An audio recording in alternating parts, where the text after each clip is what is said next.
In this video, I'm going to show how I did this pastel water marble nail art design with a little bit of bling accents. I am not the best person at water marbling, but I'm trying to improve.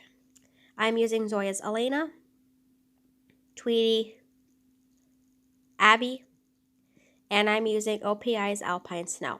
I'm also using a cup of room temperature water. The reason why you want to use room temperature water is because the polish won't dry as fast.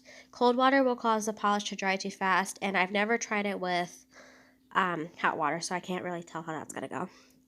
I am using a cotton ball as well as a very fine dotting tool, but you can use a toothpick. So what I'm going to start off by doing is dropping the polish in one by one like this. Now, you do not have to use the colors that I'm using. I just really love pastel colors and water marbling.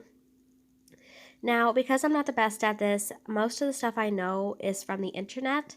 And the number one thing they say is you want to use polishes that are newer and liquidier rather than polishes that are older and thicker, because polishes that are older and thicker, they won't spread as they're supposed to for this design.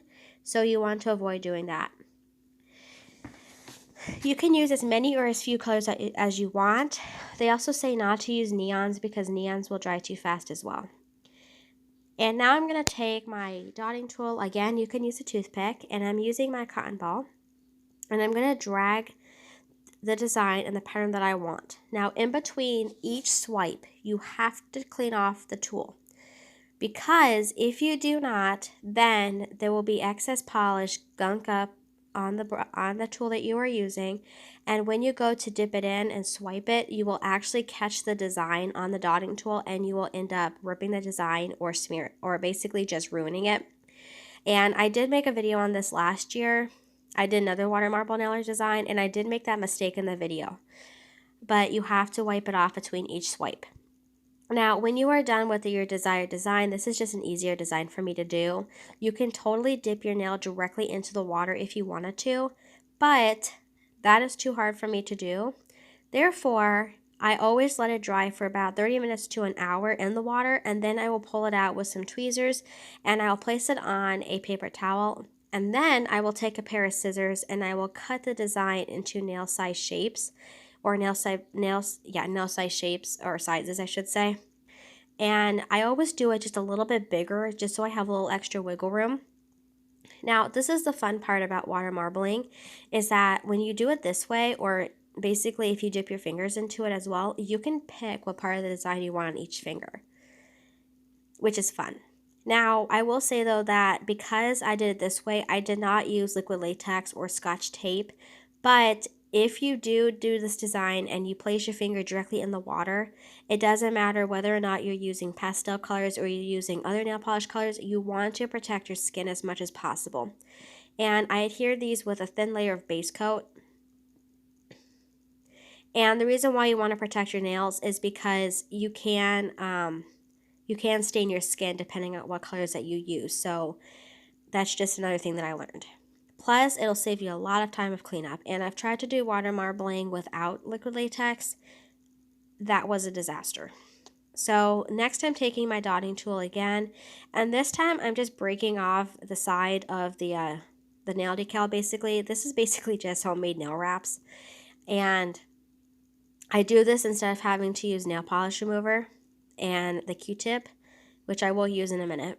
And then I take a very small pair of scissors again, and it's easier to use small scissors rather than regular size scissors just because it's easier. I think they're called nail scissors. And I just cut off the excess. Obviously, you don't want to cut yourself.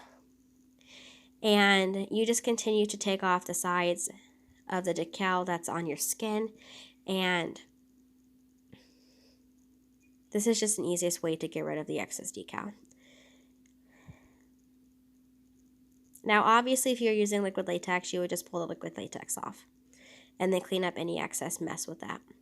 Now, I'm going to take my cleanup brush, which is just an e.l.f. eyeliner brush, and I'm just going to go around and make sure that everything is secure and basically attached to my nail better, because sometimes the edges can dry and not get attached correctly. So I just take the Q-tip and I go around everywhere, and I do focus on my cuticles as well as underneath the nail, just because if you forget to get underneath the nail with the Q-tip like this, and the nail wrap dries even more, then it can get caught on stuff. So you just want to make sure to remove that. But I like to tuck under and then remove it, so every part of my nail is covered.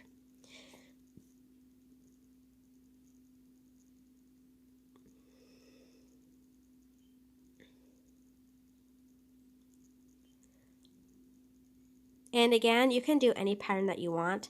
Next, I'm taking a quick dry top coat and I'm applying this to my nails before I put the little nail art studies on them. And now here's where something went wrong that I actually have never experienced before.